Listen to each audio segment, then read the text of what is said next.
नमस्कार, प्रतिदिन अखबार संपादकीय ऑडियो में आपका स्वागत है। महापुरुष बनाम युग पुरुष की तुलना किसी भी कितनी कितनी सही है। दैनिक भास्कर। इंसानियत कायम रखने वाले अरबों अरबों यहूदियों की बातें करें। आतंक के वित्तीय स्रोत। दैनिक जागरण। उम्मीदों भरा एक और सम्मेलन। अधिक जीवंत बने पर्यटन क्षेत्र। Business standard. सुलभ न्याय का विचार। राष्ट्रीय सहारा। संकीर्ण सोच से बचे हिंदुस्तान। अब आर्टिकल विस्तार से। महापुरुष बनाम युग पुरुष की तुलना कितनी सही है। दैनिक भास्कर। संवैधानिक पदों पर बैठे लोगों से आचरण में समभाव की अपेक्षा होती है।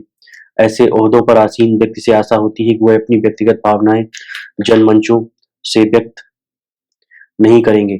उपराष्ट्रपति, जो कि राज्यसभा राज्यों की परिषद के पदेन सभापति भी होते हैं, उनका यह कहना है कि महात्मा गांधी पिछली सदी के महापुरुष थे, जबकि प्रधानमंत्री नरेंद्र मोदी इस सदी के युग पुरुष। देश भर में चर्चा आलोचना का मुद्दा बन गया। बाबा साहेब अम्बेडकर ने संविधान निर्माण के अंतिम दिन एक चेतावनी दी थी। राजनीति शास्त्र के पुरोधा जॉन स्टुअर्ट मिल को उद्धृत करते हुए उन्होंने कहा था, प्रजातंत्र में किसी भी व्यक्ति को अपनी आजादी किसी अन्य व्यक्ति के, चाहे वह कितनी ही महान क्यों न हो, चरणों में समर्पित नहीं करनी चाहिए। इसके आगे बाबा साहब ने कहा कि दुनिया के अन्य देशों से ज्यादा भारत में, जहां भक्ति का राजनीति में सीधा प्रभाव रहता है, इससे बेहद सतर्क रहने की जरूरत है। प्रश्न ये नहीं है कि कोई व्यक्ति किसी अन्य व्यक्ति से कितना प्रभावित है या उसका ऐसा करना सही है या तथ्यों से परे। सवाल यह है कि अगर वह व्यक्ति ऐसे पद पर बैठा है जहां उससे निष्पक्ष राजनीतिक फैसलों की उम्मीद हो, ऐसे में सार्वजनिक रूप से युग पुरुष होने का प्रमाण पत्र देने वाले व्यक्ति के संसद में फैसलों पर प्रश्न चिन्ह लग सकता है। विधायिकाओं के पीठासीन अधिकारी, राज्यपाल, जज और राष्ट्रपति को पार्टी पॉलिटिक्स से परे माना जाता है।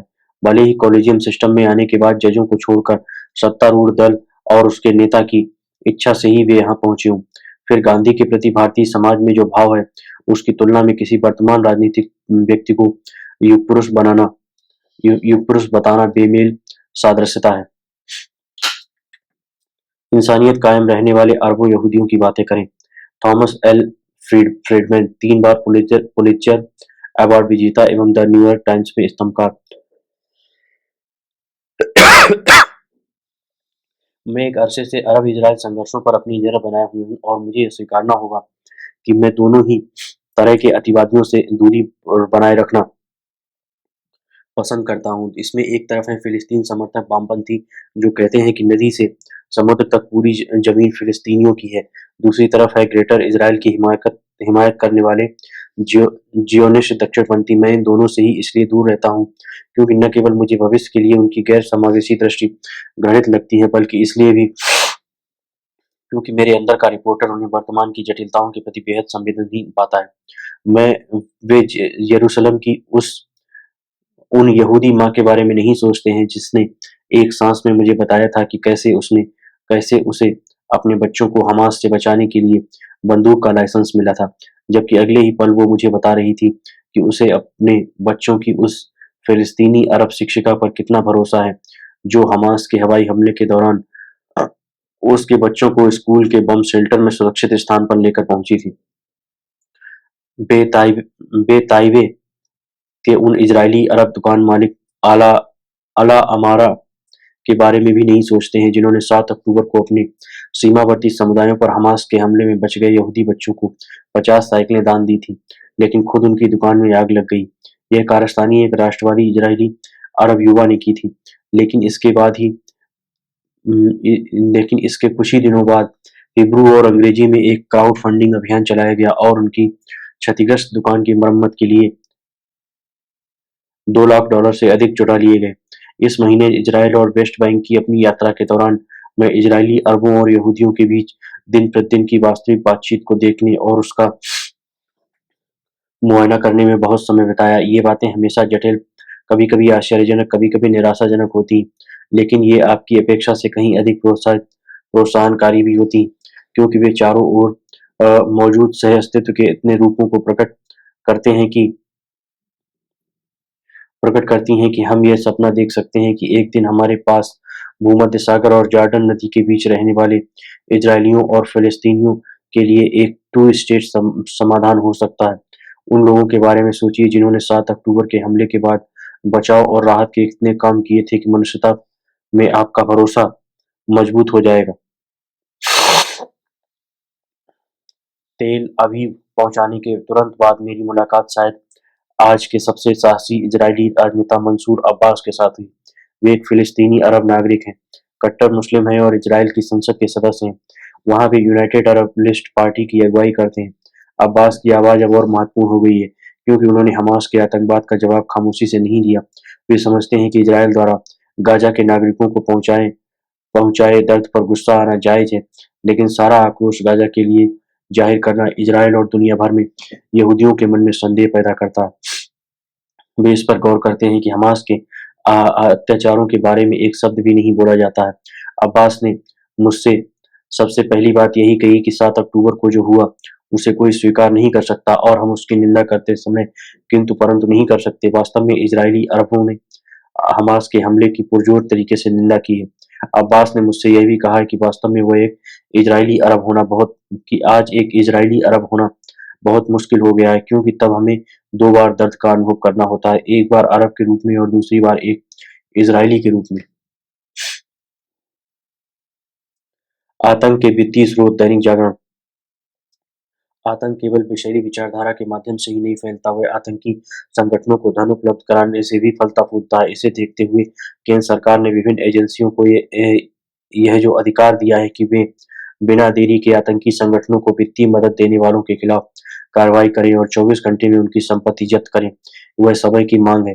अपने देश में आतंकी और अलगाववादी समूहों के साथ मतांतरण के जरिए सामाजिक ताने बाने को नुकसान पहुंचाने वाले संगठन इसलिए सक्रिय हैं क्योंकि उन्हें कहीं न कहीं से वित्तीय मदद मिलती है। हालांकि आतंकी फंडिंग को रोकने के लिए कई कदम उठाए गए हैं, लेकिन अभी भी उसे पूरी तौर पर रोका नहीं जा सका है। पिछले दिनों ही उत्तर प्रदेश में एक ऐसा मामला सामने आया है जिसमें पाकिस्तान के लिए जासूसी करने वाले एक व्यक्ति के खाते में 30 लाख रुपए भेजे गए। यह धन फर्जी पते से खोले गए एक खाते के जरिए भेजा गया था। इसी तरह जम्मू कश्मीर में रह रहकर ऐसे मामले सामने आते रहते हैं जो ये बताते हैं कि आतंकी संगठनों को वित्तीय मदद देने वालों पर पूरी तौर पर रोक नहीं लगाई जा सकी। जम्मू कश्मीर में सक्रिय आतंकी संगठनों को वित्तीय सहायता उपलब्ध कराने का काम पाकिस्तानी खुफिया एजेंसी आईएसआई अभी भी कर रही है। हालांकि पाकिस्तान आर्थिक रूप से कंगाली की हालत में पहुंच गया है, लेकिन वह भारत के लिए खतरा बने आतंकी संगठनों को वित्तीय मदद देने से बाज नहीं आ रहा है। देश में संदिग्ध किस्म के कुछ संगठन ऐसे भी हैं जिन्हें समाज सेवा की आड़ में देश विदेश से आर्थिक मदद मिलती है। इसी तरह मादक पदार्थों की तस्करी से भी आतंकी संगठनों को आर्थिक जरूरतों को पूरा किया जाता है। इसकी अनदेखी नहीं की जा सकती कि हाल के समय में ऐसे कई मामले सामने आए हैं जिनसे ये पता चला है कि जम्मू कश्मीर और पंजाब के साथ पूर्वोत्तर के आतंकी एवं अलगाववादी गुट मादक पदार्थों की तस्करी के जरिए खुद को आर्थिक रूप से सशक्त कर रहे हैं।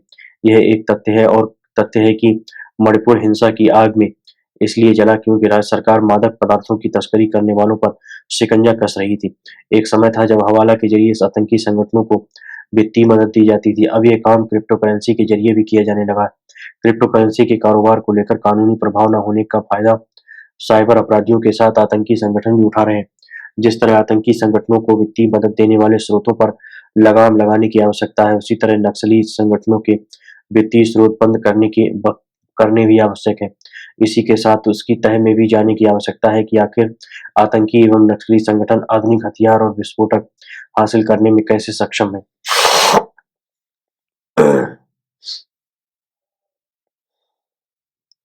उम्मीदों भरा एक और सम्मेलन। विवेक देबराय आदित्य सिन्हा।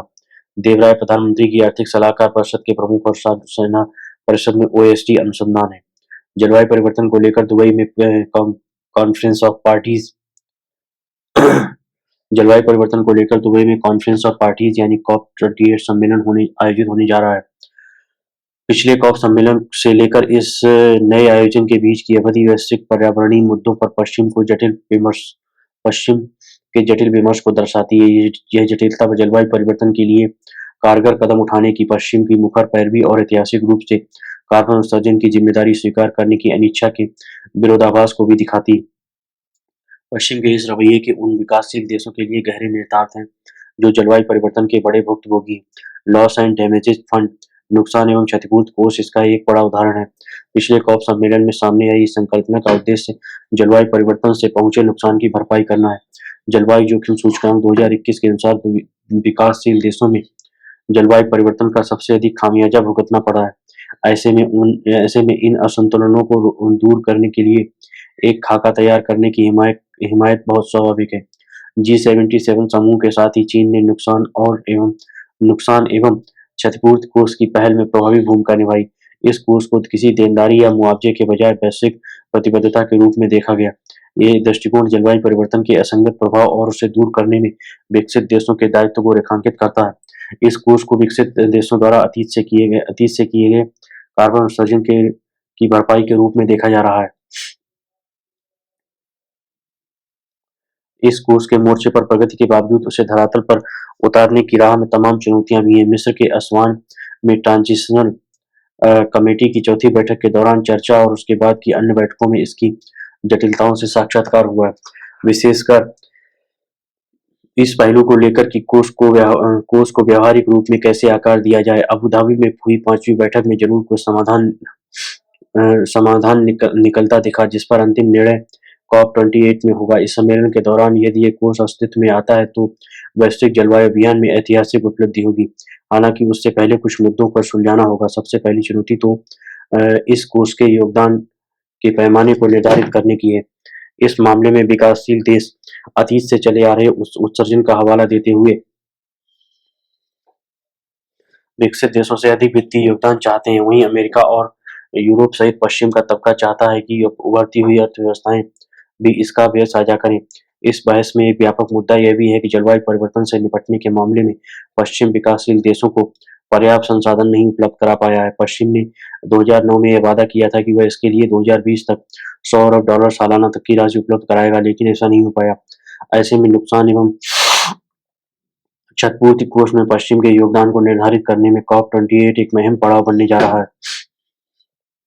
COP28 में दूसरी बड़ी चुनौती इस कोष के लाभार्थी देशों को चिन्हित करने की होगी। COP27 में इस पर हुई बहस अति संवेदनशील देशों को परिभाषित करने पर केंद्रित रही। उसमें क्षति के आर्थिक कारकों से इतर मूर्त एवं अमूर्त प्रभावों का पहलू भी शामिल रहा। इसके अलावा प्रभावित समुदायों के प्रत्यक्ष अनुभवों एवं सरकारों व संगठनों द्वारा एकत्रित किए गए डाटा में असंगति का मुद्दा भी है। अल्प विकसित देशों के पास अक्सर जलवायु से जुड़े डाटा के विश्लेषण की क्षमता भी नहीं होती। यह नुकसान एवं क्षतिपूर्ति से जुड़े जोखिमों को लेकर इनके लिए समर्थन एवं उनकी क्षमता बढ़ाने की आवश्यकता को भी रेखांकित करता है। नुकसान एवं क्षतिपूर्ति तय करना बहुत पेचीदा है। इसमें आर्थिक एवं गैर आर्थिक दोनों पैमाने होते हैं। गैर आर्थिक पहलू के स्तर पर नुकसान का आकलन तो बहुत ही कठिन है, जैसे संपत्ति या फसल को हुए आर्थिक नुकसान का आकलन किया जा सकता है, मगर जलवायु परिवर्तन से सांस्कृतिक विरासत को पहुंची क्षति और पलायन को कैसे आंकेंगे। एक सहमति ये बन रही है कि नुकसान और क्षतिपूर्ति को इस दृष्टि से देखा जाए कि जिनके साथ ताल नहीं बैठाई जा सकती, मसलन जिन स्थितियों से बचा नहीं जा सकता या उनसे बचा ही नहीं गया। अवधारणा के स्तर पर ऐसी स्पष्टता बहुत आवश्यक है ताकि संसाधनों के व्यय में दोहराव से बचा जा सके। साथ ही यह भी सुनिश्चित हो कि वित्तीय संसाधन उन पर ही व्यय किए जाए जिनसे उनकी सबसे अधिक आवश्यकता है। तीसरी चुनौती यह तय करने की है कि नुकसान से हुई क्षतिपूर्ति के लिए कितने वित्तीय संसाधनों की आवश्यकता होगी। ऐसे नुकसान का आकलन करने के लिए कोई संस्थागत ढांचा नहीं और नुकसान की प्रकृति भी अलग अलग प्रकार की होती है। इसलिए जलवायु संबंधित नुकसान पर नजर रखने के लिए एक मानक ढांचा बनाए जाने का प्रस्ताव है। इसमें EMDAT और सेंडाई फ्रेमवर्क मॉनिटर जैसे मौजूदा डाटाबेस और फ्रेमवर्क की मदद ली जा सकती है। चौथी चुनौती नुकसान एवं क्षतिपूर्ति कोष के प्रशासनिक दायित्व से जुड़ी है।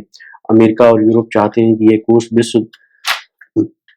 विश्व बैंक के दायरे में रहे। वहीं विश्व बैंक के कर्ज आधारित वित्तीय मॉडल और निर्णय प्रक्रियाओं को देखते हुए विकासशील देशों को इस बात पर घोर आपत्ति है।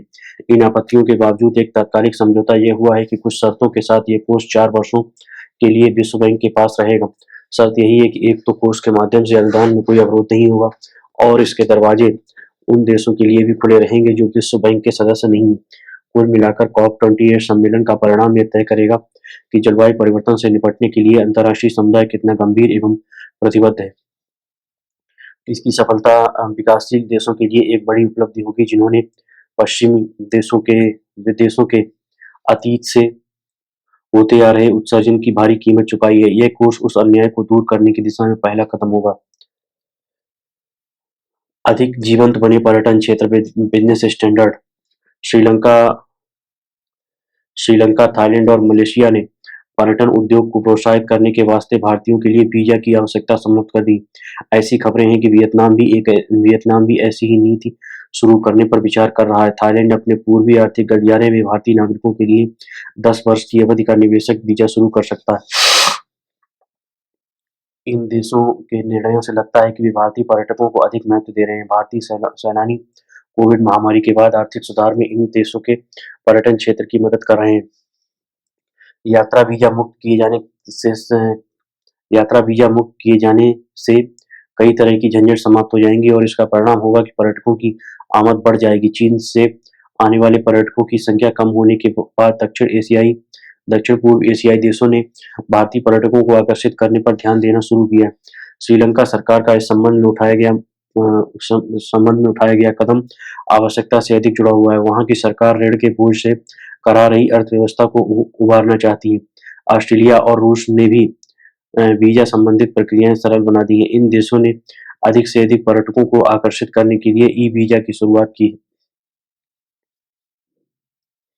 भारत की अर्थव्यवस्था तेजी से आगे बढ़ रही है और भारतीयों में विदेश यात्रा की ललक भी बढ़ती जा रही है। भारत से बड़ी संख्या में लोग घूमने या अन्य कार्यों के लिए विदेश जा रहे हैं। एक अंतर्राष्ट्रीय सलाहकार संस्था के अनुमान में कहा गया है कि वर्ष 2030 तक भारत विदेश यात्रा पर खर्च करने वाला चौथा सबसे बड़ा देश बन जाएगा। भारत के लोगों में विदेश यात्रा के प्रति अति उत्साह के कई कारण हो सकते हैं। कोविड महामारी के बाद वैश्विक स्तर पर सीमाएं खुलने के बाद लोग विदेश यात्रा की अपनी इच्छा जमकर भुना रहे हैं। यह सबसे महत्वपूर्ण कारण माना जा सकता है।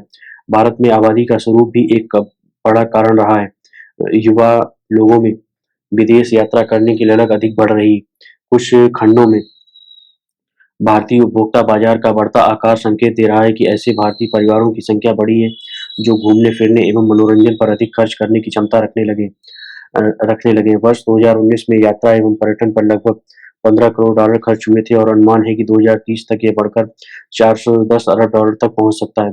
भारतीयों ने वर्ष 2022-23 के दौरान व्यक्तिगत यात्राओं पर $21 अरब खर्च किए। यह आंकड़ा वर्ष 2021-22 की तुलना में 90% से अधिक है।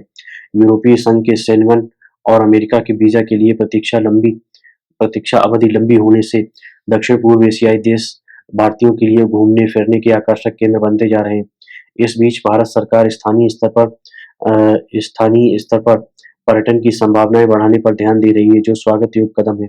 वर्ष 2023-24 के केंद्रीय बजट में पर्यटन के लिए 2400 करोड़ रुपए आवंटित किए गए हैं।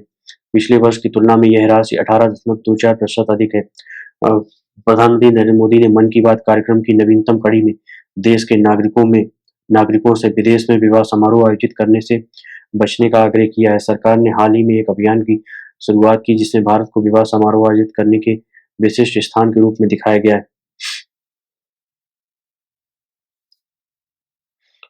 पर्यटन उद्योग में श्रम की अधिक आवश्यकता पड़ती है, इसलिए इसमें बड़ी संख्या में रोजगार सृजित होने की अपार संभावनाएं हैं। इस दृष्टिकोण से भारतीयों के विदेश यात्रा करने की तरफ बढ़ते रुझान को स्थानीय स्तर पर संभावनाओं के नुकसान के रूप में देखा जा सकता है।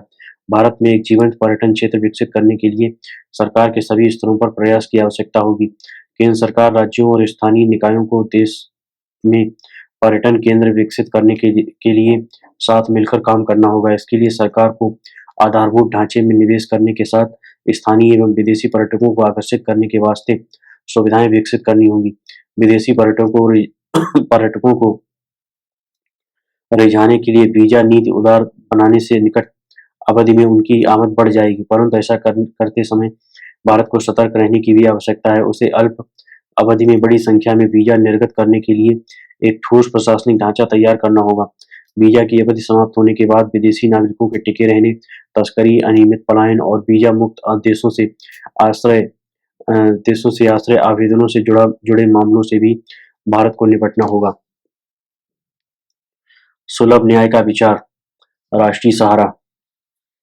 प्रधान न्यायाधीश जयभान चंद्रचूड़ ने कहा कि न्याय तक पहुंच केवल जनसमर्थक न्यायशास्त्र तैयार करके हासिल नहीं की जा सकती, बल्कि बुनियादी ढांचे में सुधार और कानूनी सहायता सेवाएं बढ़ाने जैसे अदालत के प्रशासनिक पक्ष में सक्रिय प्रगति की भी आवश्यकता है।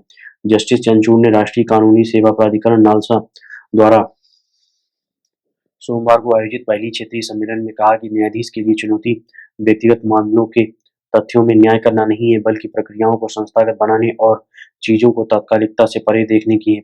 इस जरूरत को इस तथ्य के मद्देनजर समझा जा सकता है कि अभी हमारे देश में कम प्रतिनिधित्व वाली आबादी की न्याय संबंधी जरूरतें पूरी नहीं हो पा रही। बेशक मानवाधिकारों और न्याय तक पहुंच के बारे में चर्चा पर वैश्विक उत्तर औद्योगिक देशों की आवाज का एकाधिकार रहा है, लेकिन भारत जैसे देशों के संदर्भ में इस तरह के संवाद अनुपयुक्त ही कहे जा सकते हैं। जस्टिस चंद्रचूड़ के मुताबिक न्याय तक पहुंच को मात्र जनसमर्थक न्यायशास्त्र तैयार करके ही सुनिश्चित नहीं किया जा सकता। इसके लिए सबसे जरूरी है कि अदालत के प्रशासनिक पक्ष में भी प्रगति हो। देश न्याय के रास्ते में अनेक बाधाओं से दो चार है। कानून और प्रक्रिया की जटिलताएं, आम लोगों और शक्तिशाली विरोधियों के बीच असमानता, न्यायिक देरी और यह धारणा कि न्याय प्रणाली हाशिए पर चल रहने वाले वर्गों के खिलाफ काम करती है, जैसी तमाम बाधाएं आम जन को न्याय मिलने में बाधा के रूप में मौजूद है।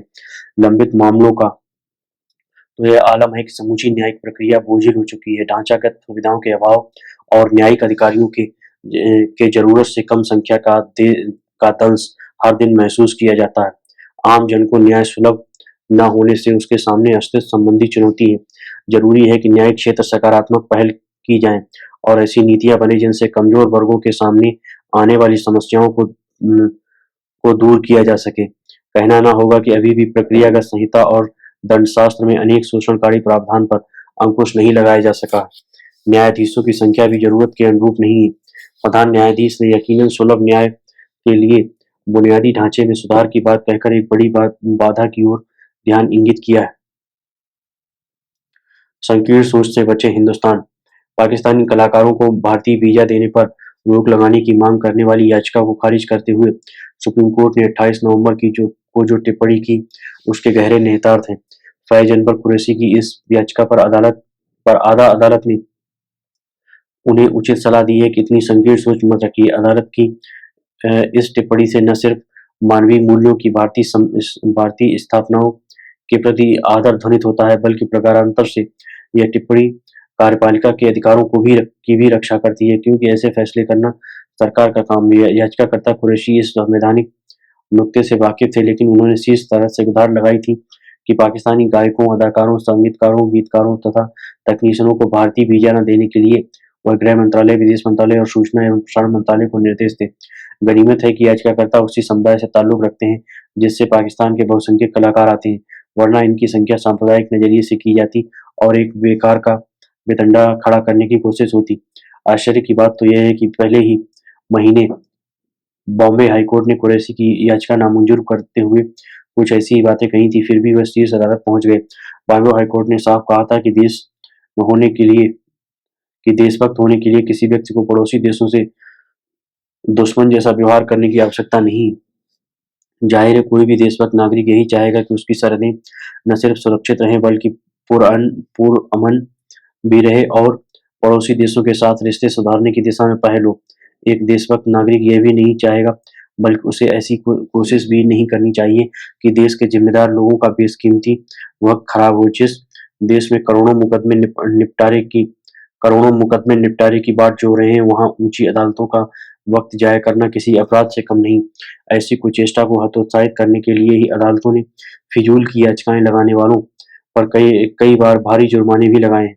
इसमें कोई दो राय नहीं है कि पाकिस्तानी सियासतदान शुरुआत से ही भारत को लेकर एक उल्टा के शिकार रहे हैं, पर उसके कला क्षेत्र, खेल जगत से जुड़ी हस्तियों का रुख भारत व भारतीयों के प्रति अपेक्षाकृत नरम और एहतराम रहा है। निसंदेह इसमें उनके आर्थिक हितों का एक पहलू भी है, मगर एक तथ्य यह भी है कि दोनों मुल्कों में खान-पान, लिबास और जुबान का साझापन है। इस नाते भी उसमें अपनापन स्वाभाविक है। हम जिस दुनिया में जी रहे हैं, उसमें धरती पर खिंची लकीरें कई मायनों में बेमानी हो चुकी हैं। खासकर जिस क्षेत्र से कुरैशी जुड़े हैं, उसमें तो और भी पाकिस्तानी गायक और कलाकार यूट्यूब, एक्स, फेसबुक जैसे सोशल मीडिया मंचों के जरिए बगैर वीजा के ही भारतीय कलाप्रेमियों के दिल में जगह बना रहे हैं। फिर ऐसी मांगों की क्या सार्थकता? इसके उलट वहाँ के नागरिक यदि भारतीय तरक्की के गुणग्राही बनते हैं तो शायद वहाँ भारत विरोधियों के बरक्स एक आवाज गढ़ी जा सकती है। कला और खेल के मैदान में तो प्रेम और भाईचारे के वाहक हैं, उन्हें संकीर्ण इरादों से इस्तेमाल करने से बचना चाहिए। हाईकोर्ट और सुप्रीम कोर्ट की टिप्पणियां इसलिए मौनीखेज हैं। पाकिस्तान वैसे भी अब ग्रंथि पालने वाला विषय नहीं रहा। धन्यवाद।